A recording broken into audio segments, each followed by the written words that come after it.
And we are back, everyone. We've got on the line with us is Richard Horowitz, and this is segment two that we're doing with Rich. Hey, Rich, the memory clip of the week is what? Memory clip of the week is 3502. We see a Moroccan cleric telling his listeners what he requests Allah to do to the United States. Not something we would want to hear, but that is what he is saying. Now, Okay, to the news items. go. The European Union turned down an Israeli request made after the attack in Bulgaria to put Hezbollah on the EU's terrorist list. This is not a new issue. Hezbollah has never been on the EU's terrorist list. It would have implications for Hezbollah, making it difficult to raise money in Europe and other implications. Hamas, Al Qaeda is on the list, but for some reason, the EU will not put Hezbollah on the terrorist list. The papers report that some of the statements made by EU officials as to their reasons why recently in their decision was that Hezbollah is also a political party in Iran. It's not simply a terrorist group, and that, quote, they lack tangible evidence that Hezbollah is a terrorist group. Now, this is not a new issue. In 2006, the EU's senior official on foreign policy publicly stated that the EU did not have enough information to designate Hezbollah as a terrorist organization. 2007, the House Foreign Affairs Committee's Subcommittee on Europe held a hearing entitled Adding Hezbollah to the EU Terrorist List. And in that hearing, it's a 45-page hearing, several witnesses in that hearing. I will read the countries that one of the witnesses testified that according to intelligence officials, Hezbollah operatives are in countries in Europe, including Belgium, Bosnia, Britain, Bulgaria, Croatia, Cyprus, Denmark, France, Germany, Greece, Italy, Lithuania, Norway, Romania, Slovenia, Russia, Spain, Sweden, Switzerland, Turkey, and the Ukraine. Notice in 2007, Bulgaria and Cyprus were on the list. Bulgaria, we had the attack last week. There was an arrest of Hezbollah operatives in Cyprus on July 7th. This list is not all that different from the list I referred to last week. Professor Eli Carmon, an Israeli professor, published a summary of attacks or plotted attacks just in 2012 against Israeli Jewish targets in Azerbaijan, Thailand, Singapore, India, Georgia, Turkey, Kenya, and Cyprus. The House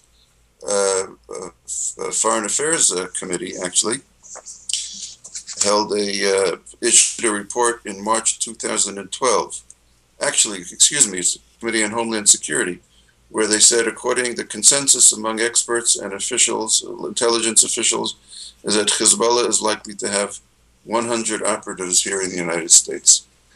So the EU not putting Hezbollah on the list is not anything new.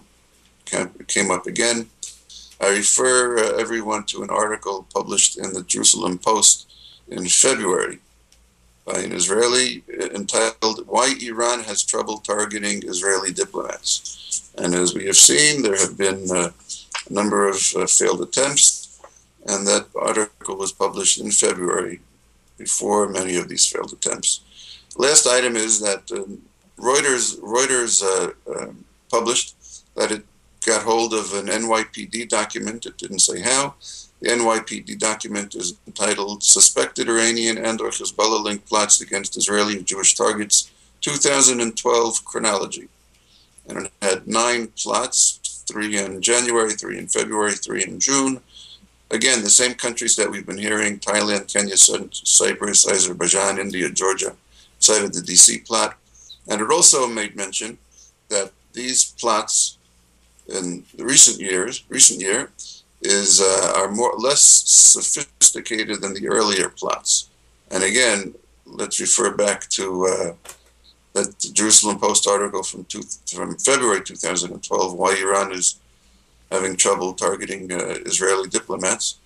There are reasons for it. Israel has been doing what it has to do. Iran is relegated instead of conducting a covert war, which is what countries do when necessary, where you hit a strategic target on the soil of the enemy country.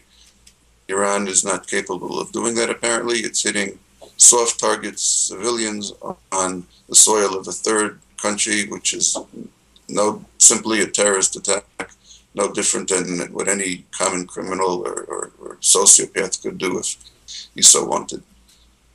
All right, Rich, that was a very, very wholesome report. Perhaps what can happen here is, if you wouldn't mind, get me the link to that Reuters thing for the NYPD report. I'd like to read that myself and see what's being said behind the scenes. I have not seen that. All right. Yeah. There's no link to the report itself, but the Reuters didn't release the report. It wrote about the report. There's several articles writing about the report, but we don't have the report itself. But I'll send you the links. Yeah, send me the links if you can. It'd be interesting to hear what's going on. Of course, getting it from Reuters, we're going to get a bit of a slant there, but all right, we'll see what it is. Anyway, great report today. Don't forget, everybody, the MEMRI Clip of the week is 3502. All right, so make a point of taking a look at that and continue the education process. Thank you very much, Rich, and we look forward to seeing you next week. Bye now. Thank you. Bye-bye. All right, everybody. So that was Richard Horowitz, and that's our program, so far as he is concerned today. And we always welcome Rich back on to the program each week. Find it absolutely fascinating information on this whole terrorism awareness topic. All right, and we think and hope that each and every one of you will enjoy that as well. Now, coming up next, we're going